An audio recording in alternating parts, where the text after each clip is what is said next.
and welcome to Dittmer Knittery. My name is Bev, and you can find my contact information in the description box below. Whether you are a new viewer or a returning viewer, I'm really glad to have you here today. Hi, and I hope you're having a good day. On my channel, I usually talk about yarn and yarn-related things, but I can also go off on unexpected and unrelated tangents, so you never know what you might see or hear here. So if you enjoy, please like and subscribe, watch, and come back for more. I have been doing some clips and putting them together for you to watch. So I come in and introduce my clips, and I tell you what we're going to see, and then I come back and visit with you some more. And I've enjoyed doing that because it allows me to make the videos of what I'm doing while I'm doing it. Instead of on Saturday or Sunday morning, I try to remember what I did, and I go around and gather the things and put them together and show you.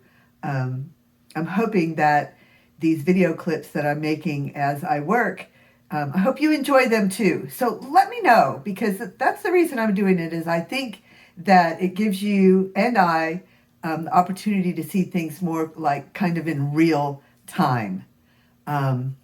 Today, I am winding the balls of yarn winding the cakes of yarn for my May Day bag project. I may have called it Maypole before, but I really want to call it May Day. My May Day bag project that I've talked about, and I'm going to be bringing you along on my progress. So I'm going to talk a little bit about that. And I'm going to show winding the cakes. And then please come back at the end, and there'll be an opportunity for you to maybe get a small giveaway gift of some roving. So let's watch the clips, and I'll be back to see you soon.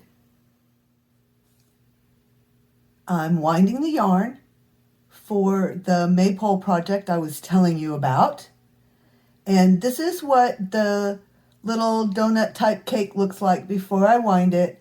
And often with this yarn, Knit Picks palette yarn, I can't find the center pole. So I have to wind it from the outside. And I use a basket. I just put the cake right there in the basket. And that keeps it from flying around, rolling off the table, getting out of my control too much. I have a Stanwood ball winder, and I've already started the yarn through it, through this top tensioner, through the bottom that moves, through this bottom tensioner, and then onto the post. And I always tie a little knot in the end of my working yarn, a little slip knot, because that tells me what end is my working yarn. It's a long habit. I do it with all the yarn I work with, so there's a little slip knot in the end of that working yarn. And then I can begin winding.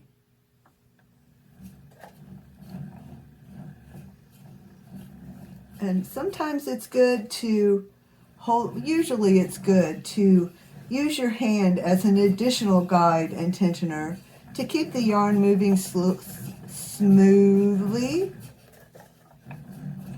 Keep the tension from building too much. You don't want it to wind tightly onto the post.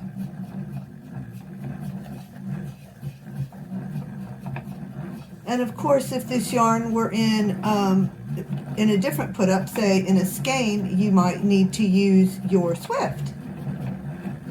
But with a cake or a skein, this is the best method I've found to keep that yarn under control while I'm trying to get it wound up.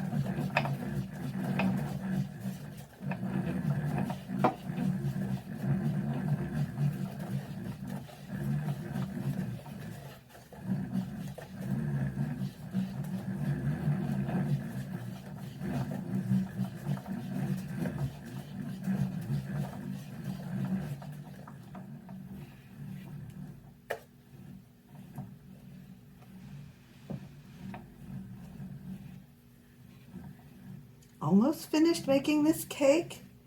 The very end, and it hasn't tangled up on itself, and it's all flowing smoothly. Usually right at the end you have to give it a couple of extra tugs to make sure that it's not tangling in on itself.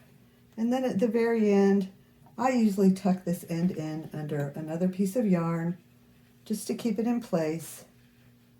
I get a hold of that little slip knot I made and pull it off the post. And there is a nice, fresh cake of yarn. Knit Picks palette yarn. And I even have one with a ball band here. It is Shire Heather is the color.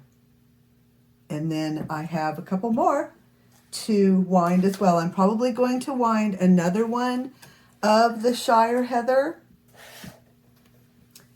because, like I said, I will be holding two strands together as I knit this piece on the machine.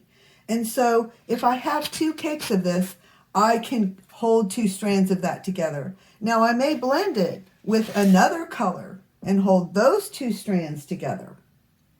But this way, if I want to, I can have this Shire Heather as a solid color because I have two strands of it that I can work with. So I will wind up this other cake. After saying I rarely find the center pole on these type of donut cakes, I found the center pole on this one. And what I usually find is if I'm going to find the center pole, it's right next to where that exterior yarn, the outside pole, right where it was tucked in the top there. I saw another piece of yarn that looked promising, so I pulled on it and I got the center pole. So this one is going to wind up even more smoothly because that helps when it comes from the center pole. Then it's not bouncing around in the basket so much. It's not creating tension as it feeds onto the post. So I'm excited. This one's going to go even more smoothly than they usually do.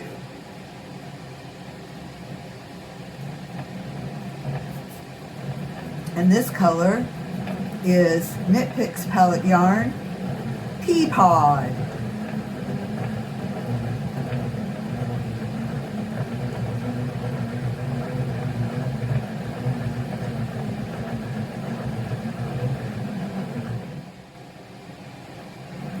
Look how fast I can wind it because I'm able to use the center pole on this one. When I'm pulling from the outside, that ball is bouncing around in the basket and it's creating tension that I don't want, and I have to slow down and keep the yarn running smoothly. Whereas if you can manage to find that center pole, it makes everything go much more smoothly and quickly. Now, sometimes you just can't find the center pole and you'll mess up the donut cake by trying to find it. You just have to go ahead and wind from the outside.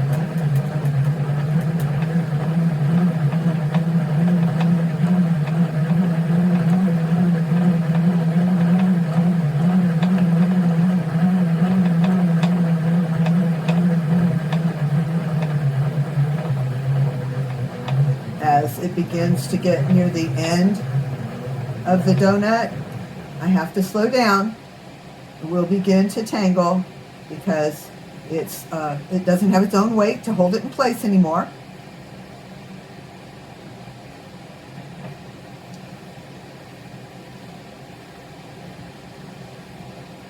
And you see it will try to tangle because it's right there near my fingers and trying to feed through, just because, like I said, it doesn't weigh enough to hold itself in place. And if you just slow down and let those tangles feed through your fingers, they usually come undone.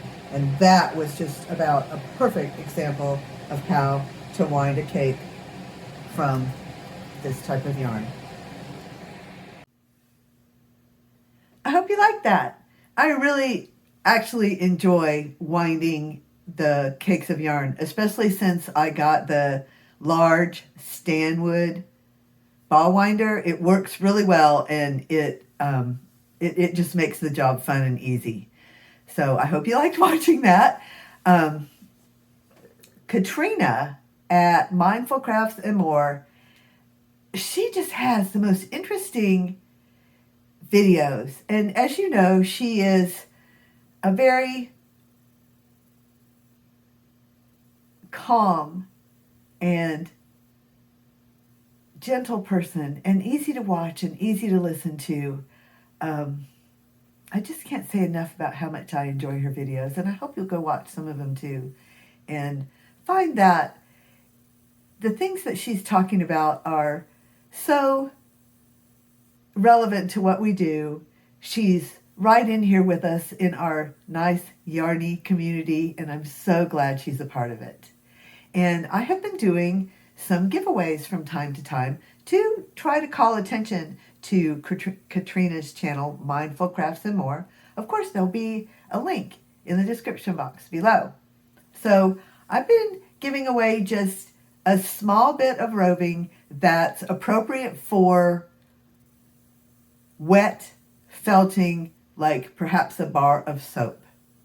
Now, this roving, while it's possible to needle felt it, part of the reason I'm giving it away is it's much more appropriate for wet felting.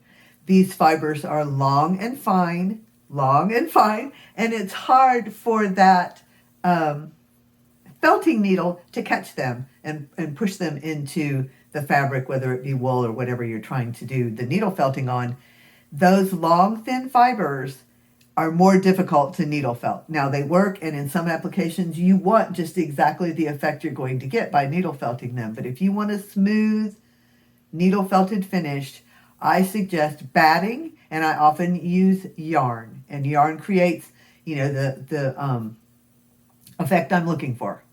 And batting is short, crimpy fibers, which is easy for the needle felting needle to catch, and then press them into the wool or other fabric you might be needle felting on. I hope that helps a little bit. Like I said, the fiber I'm giving it away because I love you, but also because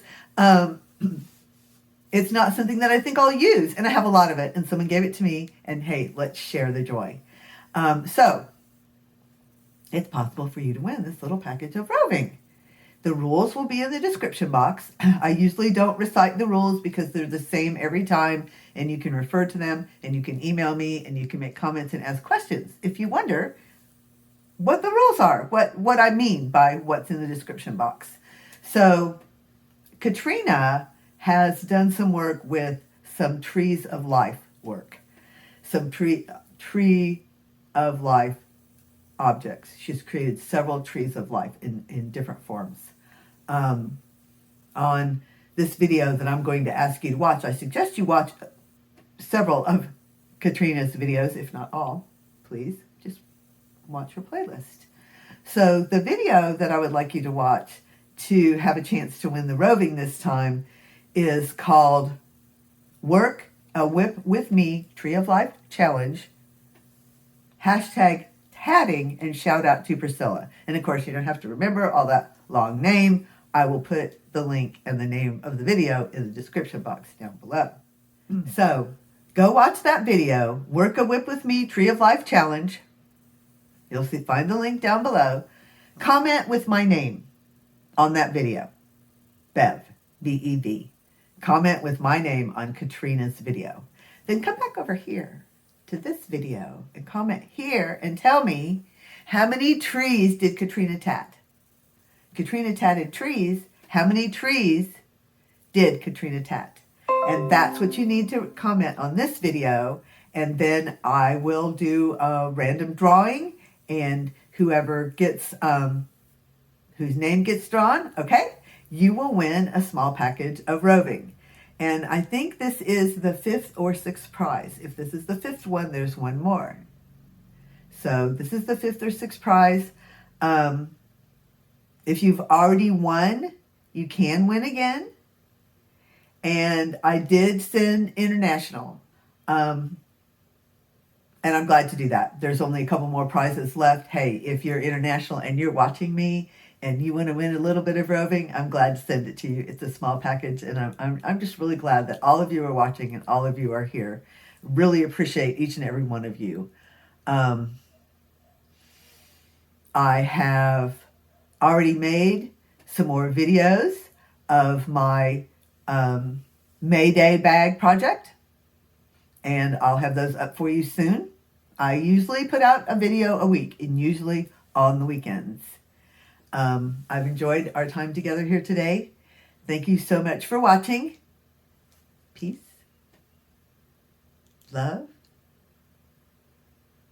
be here and now, and see things as they are. I'll see you next time.